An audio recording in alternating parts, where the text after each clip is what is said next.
What's up, everyone? I'm Jaren, and today we are talking about Jurassic World Dominion. This is the sixth and final installment to the Jurassic franchise, and it is once again directed by Colin Trevorrow, who has done Jurassic World. And we finally got to bring our park and world cast members back together for one big movie, which includes Chris Pratt, Bryce Dallas Howard, Laura Dern, Jeff Goldblum, and Sam Neill.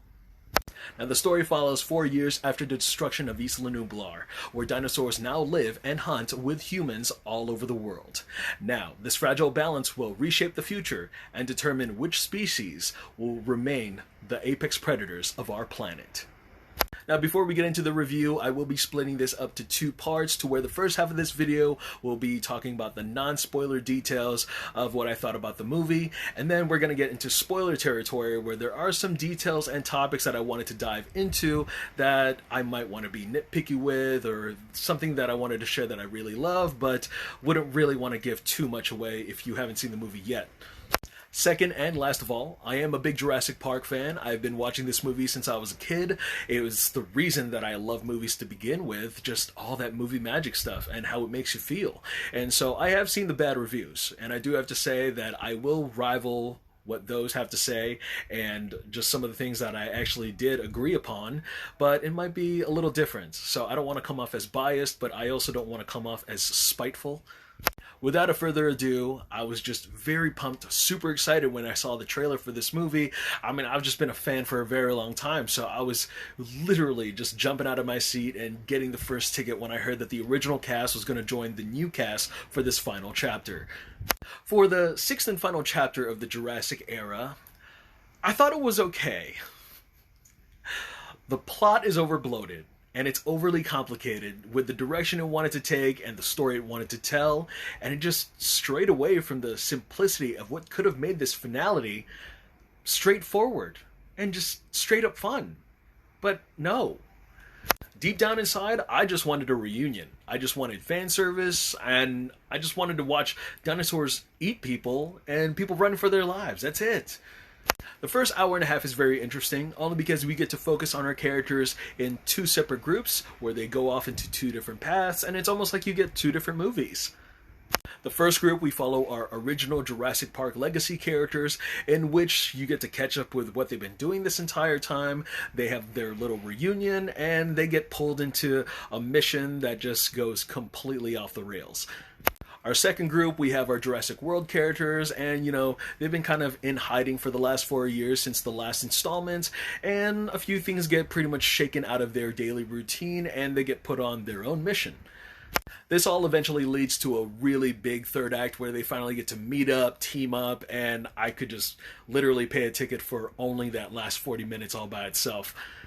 Again, there is a 4-year time jump in the story, so if you have not checked out the 5-minute IMAX clip or the short film online, then it really feels like a lot of time will go by without you really adapting to this whole Jurassic World vibe. This does invoke a lot of questions that you may have between the time span. Some of the questions being like, how free range or how spread out are all the dinosaurs? Have they been reproducing?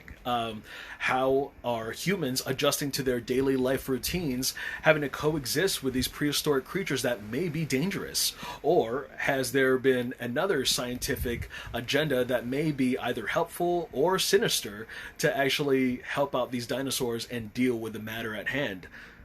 I know all that talk does sound very economical and just very political, but this is what makes the tone and atmosphere of the movie very serious, very mature, and that does bog down the first act a lot. And to many others, especially in their reviews, they have said that it does make the film boring. But I do feel like a lot of the topics that were discussed and a lot of the issues that needed to be raised, I thought they were rather interesting. Because if they didn't address it in this movie, they would have just made another Netflix show about it. The second act does feel a little more familiar territory, very seen it, done that type of thing, with the caper / sneaking around and action sequences like The Bourne Identity, The Fast and Furious, Mission Impossible. I'm not gonna lie, it was very fun to watch, but it felt so far-fetched from what you're used to seeing for a Jurassic World type of movie. The third act of this movie is where everything shines, it's where everything stands out, and it's only because there's a lot of callbacks, there's a lot of Easter eggs, and there's a lot of fan service to the original that I just very much appreciated, and it was hard to be critical because that final 40 minutes really slapped a smile on my face. The trailers did heavily advertise the presence of Blue's baby, named Beta, and the new big bad, the Giganotosaurus. I hope I said that right. But unfortunately, their introductions and the focus on both those dinosaurs were very, very weak.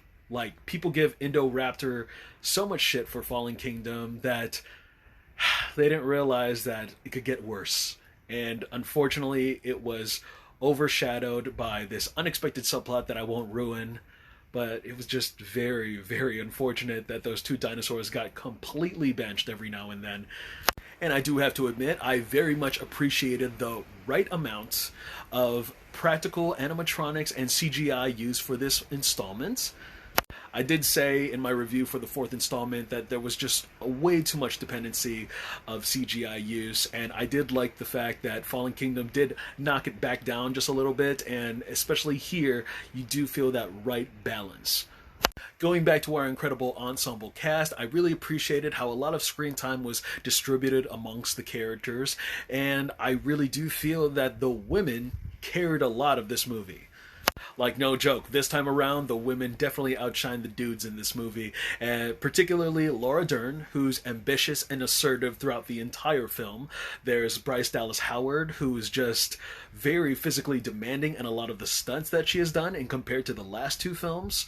There's Isabella Sermon, who I didn't care for with her introduction in Fallen Kingdom, but her character was written so much better this time around, with so much emotional weight, and it was really nice to finally care about her and a lot of her backstory. And then there's the newcomer Duana Weiss.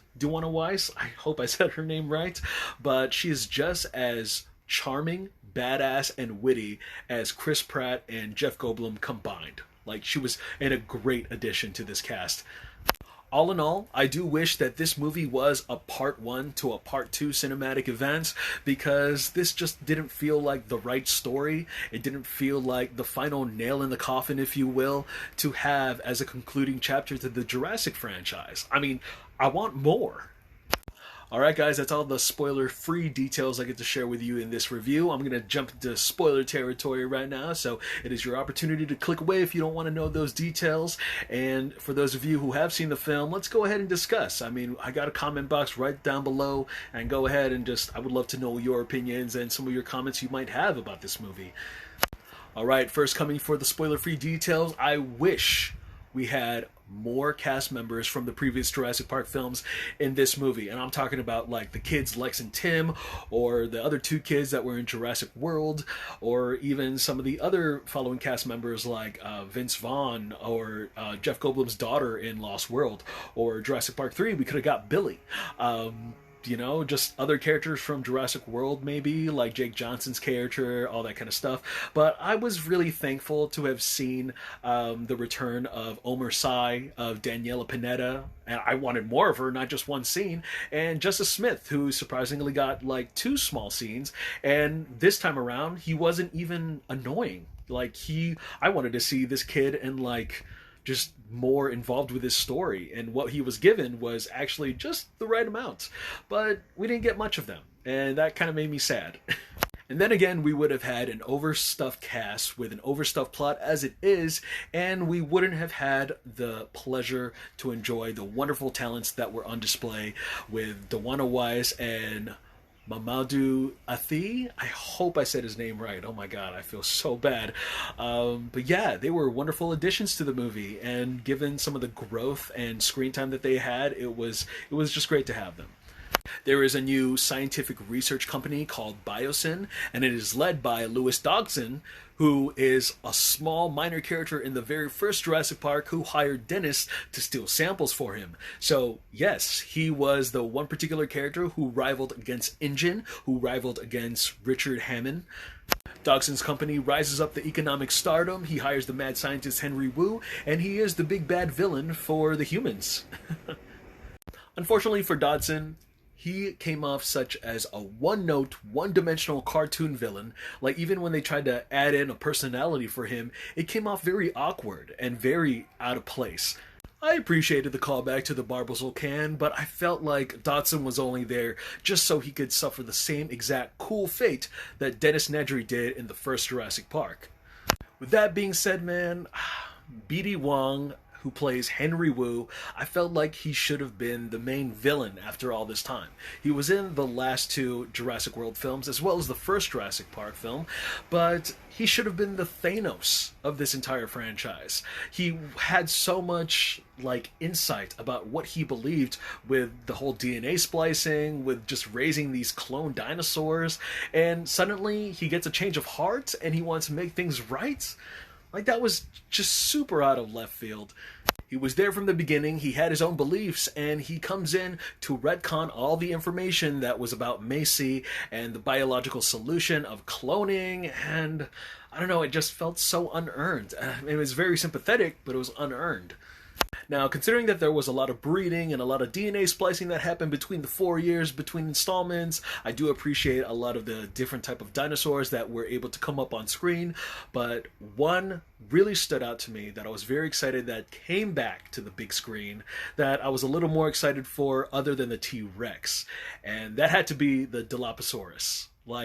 Seeing him back again with that cute little scary face he does, and then his little gills just popping out and just squirting the little venom that paralyzes people. I always thought it was acid, but apparently this just paralyzes you, and that really showed up in Dodson's death. And now the big subplot that overstuffs the story, just overcomplicates this entire movie, and what I could have used an hour less of, was the mutated locusts. These giant mutated locusts, I swear to God, it was just something that came out of Mimic. And although they're very creepy, they're just causing a really big ecological catastrophe by eating up all the crops, eating up all the grains, and it will cause a lot of big food problems for humans down the road.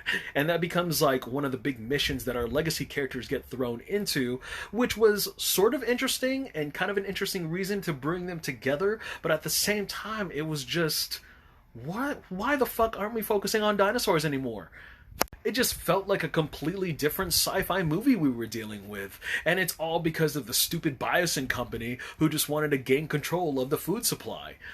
With the help of Ian Malcolm, Ellie Sattler and Alan Grant also sneak around the Biosin facility in order to steal samples from the locusts in order to expose Biosin for what they're truly doing on all their sinister plans, and this also bleeds into them, kidnapping Macy and Beta, and this is where our other characters with Chris Pratt and Bryce Dallas Howard and how they come in. Now, the story could have used an hour less of this. They could have just trimmed this down and kept it simple for the final showdown, and our characters would have met up a lot earlier. The focus should have been about Biosin kidnapping Beta and Macy, and the whole cloning talk, blah blah blah, and what they plan to do with that, and just completely cut off the locusts. And then we could have had Henry Wu as our main villain instead of Dodson. I mean, he was just so unnecessary. And then instead of the whole redemption arc, we would have just had our whole team come up together to save the day. And that's it. With dinosaurs running havoc amongst this entire facility, that is it. We would have just kept the dinosaurs at a more bigger focus as well. But these bugs, man, the focus on these bugs was bullshit. With the common interest of raptors between Alan and Owen, and Ellie and Claire just taking charge in the survival steps, and Ian just taking up all the comedic highlights and glory, I felt like I could have just watched 1 hour of the third act, just with the cast bonding and hanging out. That's all I needed. That's all I wanted. And it was just oozing with a lot of chemistry that, maybe 1 more hour of that, and then we could have got back to the big distress of the dinosaurs running rampant and chasing them around and all the other obstacles. That would have been something I would have paid for. I really wouldn't mind if they made another Jurassic Park movie, just with the same cast. Maybe just bring in more extras from the previous films and just have everyone together. Have the dinosaurs a lot more of the focus than another scientific company. That's why I think that Part 3 is the most underrated installment of the entire franchise, because they just trimmed out all the crazy amount of science that they didn't need to repeat all over again. They stayed focused on what needed to be at that matter, especially with the dinosaurs, and boom, you got yourself a blockbuster. Alright guys, that's all the spoiler details I got to share with you today. I'm Jaren Agbanawag. Thank you guys so much again for watching. Look forward to more reviews, and I will see you guys at the movies. Take care.